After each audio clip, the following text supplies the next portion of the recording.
This is Python Poker, and we're out here today playing another play and explain lunch poker session. We got pocket sevens here in the small blind. We're going to raise this one up. We're going to do 8 BBs here. My hand is vulnerable, but if we do hit a 7, that would be great. But we're going to check my equity to the player that called our bet. They're going to have lots of kings in their range here. We're gonna, since we raised this, we're gonna be polarizing our sizing here.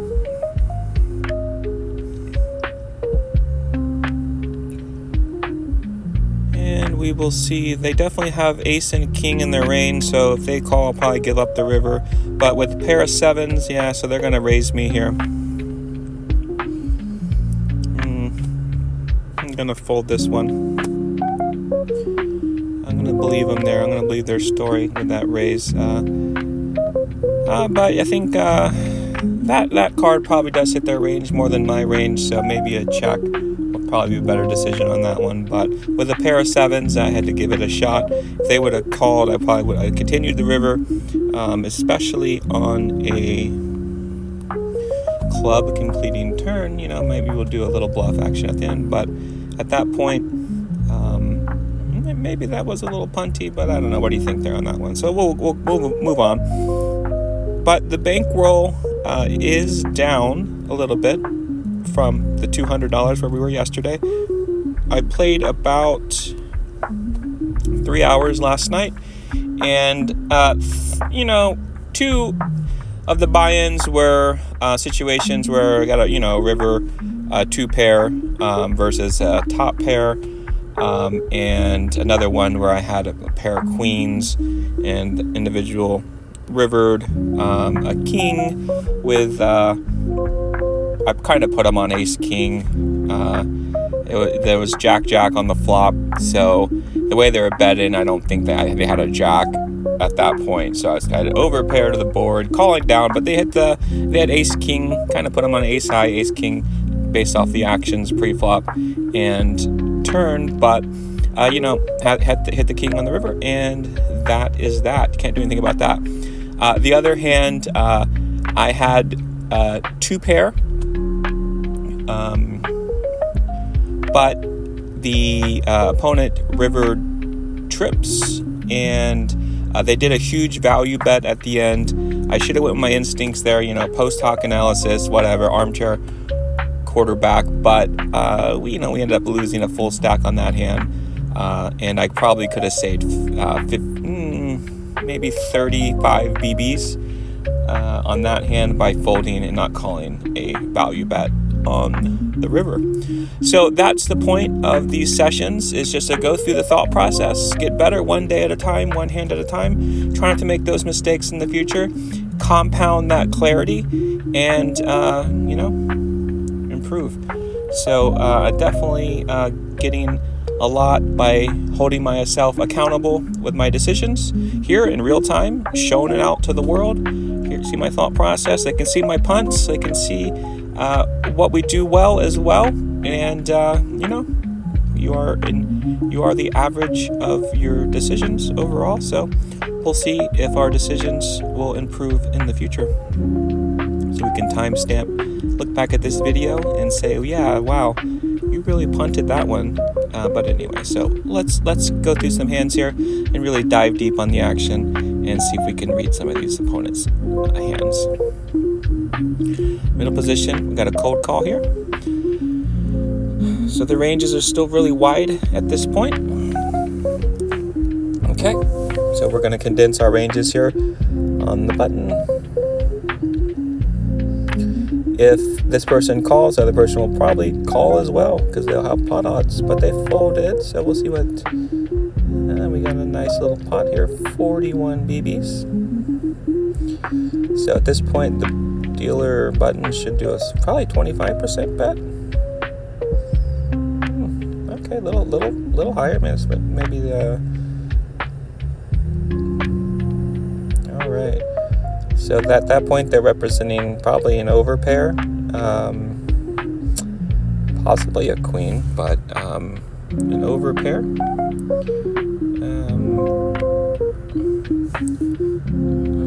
I'm not sure what they would be scared of there if they did have an overpair. So maybe a smaller bet would have been more reasonable for that one. But they chose the bet and they won the pot. So in the end, there it is. That's all they can do.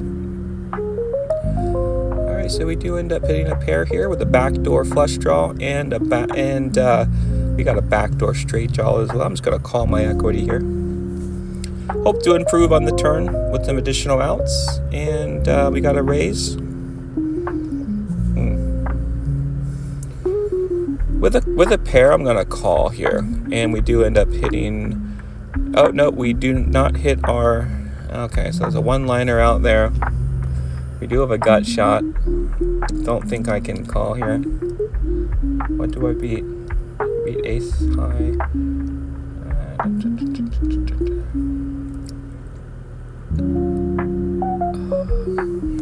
Fold there.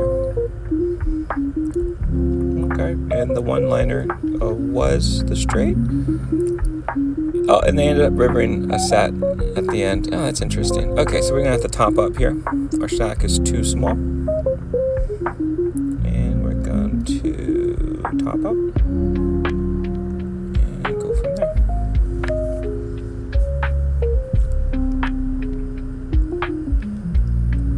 That turn did seem promising, though. We improved to a gut shot, but given that all-in size, definitely represented a straight there. One-liner was out there. Pair of nines calling is reasonable since you had an overpair there, but what are you going to draw to? A set? Even if you draw to a set on the river, as you saw, that just happened. With given the straight board, even if you hit your set, you're still could possibly lose, which they did. So even with our hand too,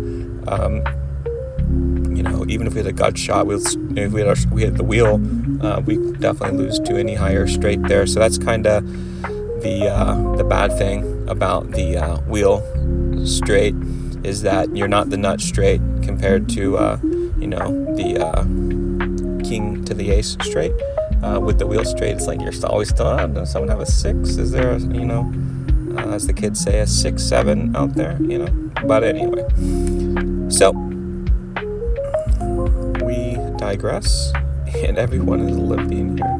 If I limp, the big blind's probably going to limp as well. Monkey see, monkey do. So we do have some backdoor action. I'm gonna check this one and see how we continue. A 7 would be, ideal situation. Everyone checks. That's not going to happen though. But the next ideal action that happens after everyone checks, which they won't, is a 7 turn. Okay, this person has been playing pretty solid ranges that just bet the 4 BBs. So I'm going to fold here, especially with a direct call to their left. We're going to fold this one out and live to fight another day.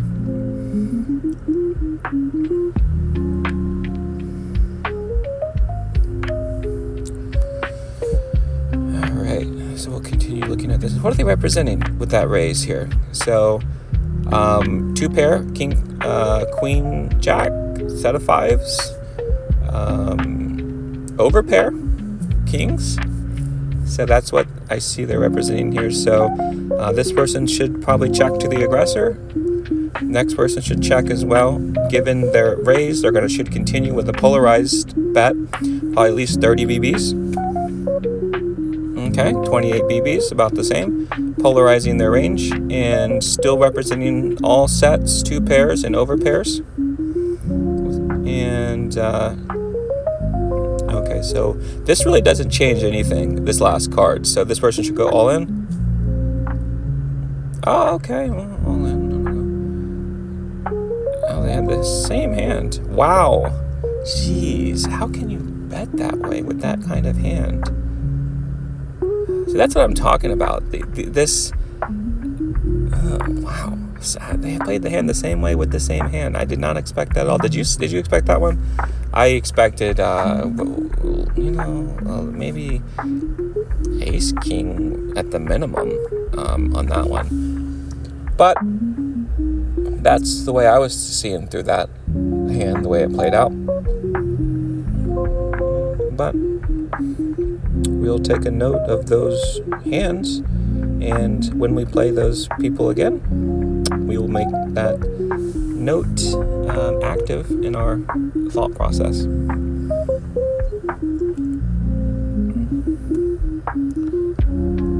So we're going to continue one tabling this action. I know it's, for me, like I said in previous videos, it helps me condense my thinking to really focus on actions and focus on notes and look at stats to make the best decision possible. And given that there's no excuse if I make a mistake or an error, that's a known fundamental mistake. So that's what I'm going to be doing. At least I think I'm going to do this at least until 5,000 hands. At the 5,000 hand mark, we're going to evaluate, look at the win rate, and see if we want to add in another table. And I think if our win rate is still at least 5 to 10 BBs for that sample size, I'm going to add in 2 tables just as a structured layering approach. And then for the next 5,000 hands, if we do meet that criteria, I'll just raise this one up here. I want to play 3-better fold. We're going to then add in maybe some more tables. Maybe do 3 tables and see if we still have a win rate, because I don't want to divert my thought process. And as I'm talking through these hands, I am diverting my thought process. So I am the pre-flop raiser here. I don't know if I should raise this one because they could have. I want to charge the diamonds. Okay, so I don't want to give free cards from that small BB bet that individual did. So they most likely had a diamond in their hand. I have a king, which is not the most. King Jack's pretty good, but it's not the most ideal on a monotone flop. So I want to raise that one and charge the diamonds as well to see if they can have that. So I was targeting hands there with a diamond on that raise. All right, so we won a hand. Wow. It's so sometimes when you go through a stretch like I went through last night, 3 hours of play, lots of hands, waiting for your spot, folding, making some good actions, you forget what winning a hand feels like. And even that one felt pretty good there. So we'll take that as a victory. Especially when we're thinking through the process. I'm not just going to raise a hand for no reason. I'm not going to call a hand for no reason. I'm going to think through all of my current skill set and previous poker, hand distribution history to make the most in-depth analysis and decision I can make that is possible for this current moment in time. So, I know you're probably thinking, oh, wow, yeah, that's what we all do. Yeah, but I really need to have a sharp mental game and go through all of those notes. And the more decisions that we see and the more studying that we do, we're going to add more layers to that thought process and hopefully make our win rate slightly higher in the future as well. So, there we go. I have about 1,500 hands or so since the initial buy-in. The initial buy-in was the $50. I'm up to about, I was up to a high of 200, but I slipped back recently due to some variance on some hands and also one bad play, like I said before. I'm not going to, I'm going to definitely hold myself accountable And if I make a bad decision, here I'm posting my hands and my thought processes for everyone to see, and hopefully that will help me improve by, people commenting on the video, thinking, maybe adjusting my thought process, and going from there. But it's a small sample size. I played more hands than that in my lifetime. I played, at least 100,000 hands of poker before. But we're starting this as a fresh sample here on this website, and we're having some success. But it doesn't matter. The bankroll doesn't matter. It's a $10 buy-in. Like we go to McDonald's, a family of 4, right? We have a meal that's now like $20. So $10 is nothing, right? But the most important thing is making these decisions here. So this person limped. I'm going to consider raising. So they got a 50% open with a small PFR. So I'm going to raise this person. Hopefully they're going to fold, given that they limp a lot. But they do call a lot with the 50% bet. So we're going to continue here with some backdoor.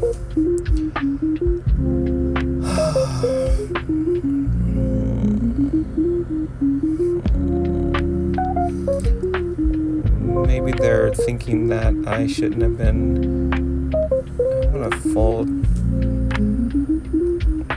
I think maybe leading there is not the best.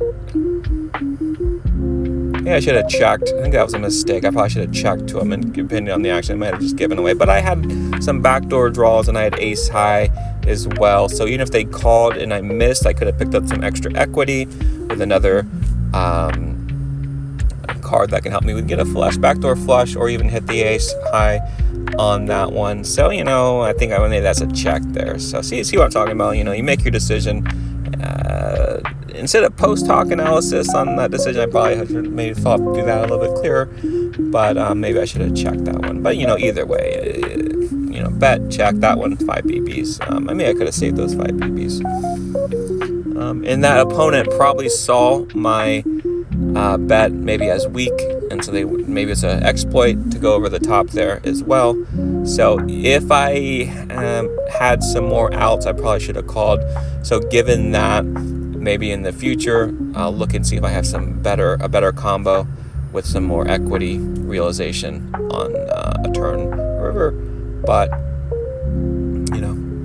that was the process going through on that hand.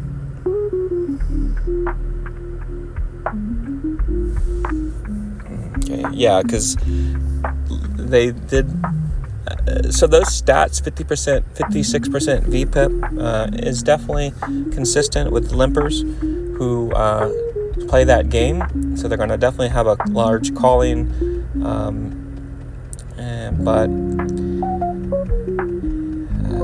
re-raises are under bluffed in most situations. So one of my leaks is, over-calling re-raises. So I'm just going to stick to the basics there and go with the gut and find a better spot.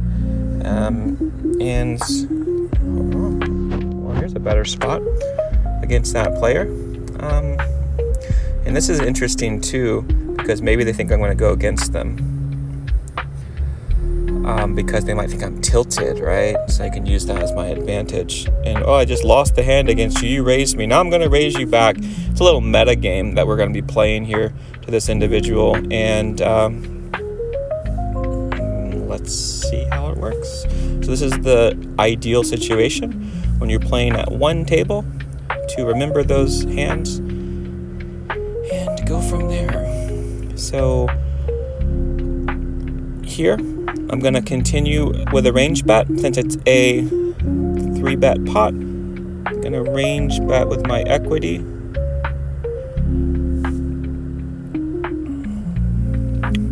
This person could have a straight draw, flush draw, an ace as well. We're going to continue for a shove at the end.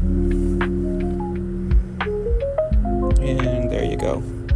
Straight hit, straight continues. Alright, so I'm just gonna go all in, but I think that they could have a flush at this point. Or straight. And that's just like that. We lost a buy-in, but we're gonna sit back in and continue.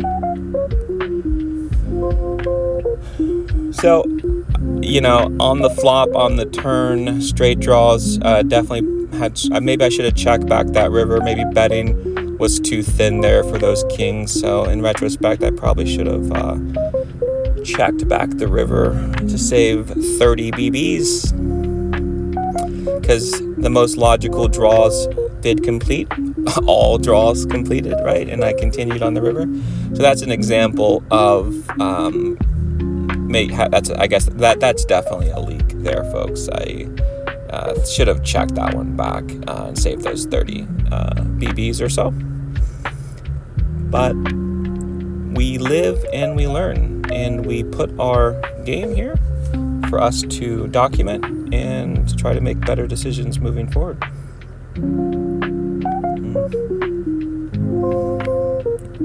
But we move on and we play the next hand. That's all we can do.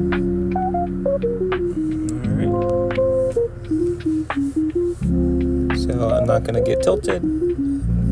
I'm more tilted, not on the loss on that situation when I did end up going all in, when every single thing did hit.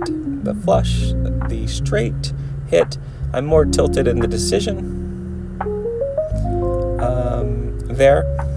But you losing the hand, whatever, it happens. There's nothing I can do about it. But I'm more angry about losing the 30 BBs. I should have checked that one. That was way too thin to bet there. But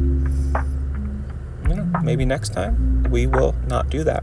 So with that one,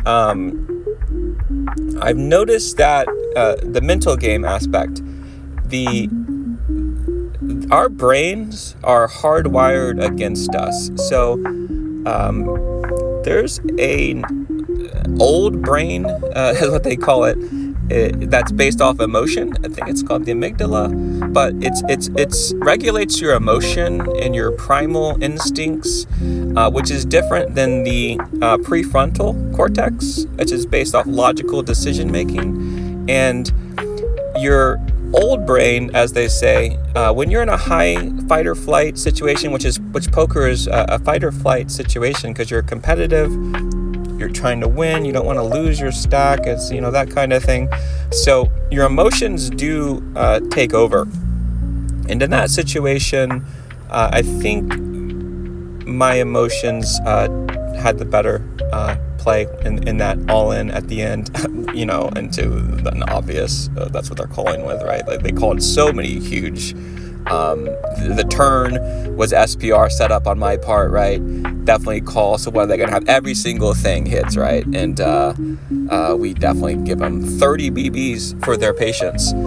So the old brain, the amygdala, can definitely cloud your prefrontal cortex to make your decisions as not as sound as possible. So we got to take a step back. We got to breathe, right? Reset our thought process and continue to make positive EDV decisions and take it one step at a time. So put that in our mental database, and we'll move on, trying to do that same thing in the future.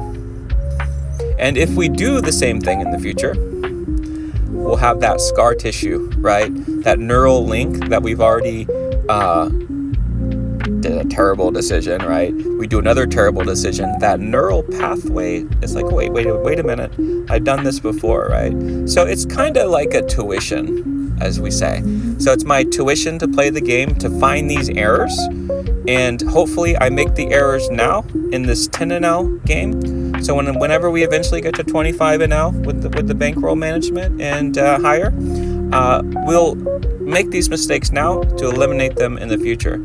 So, we lose 30 BBs. It's our tuition of 30 BBs, right?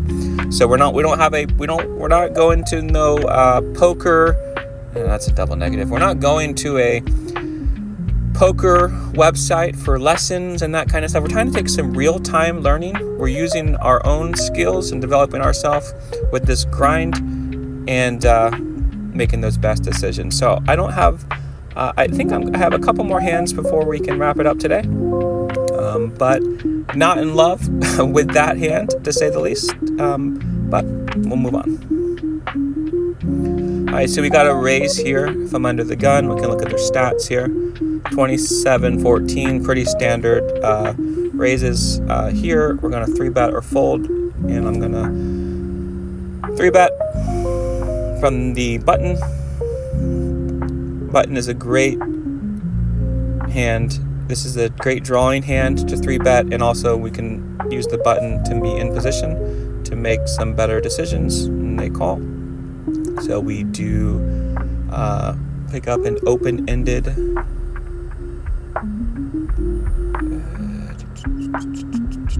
I'm just going to bet our range here. And we do have backdoor flush as well. Outs.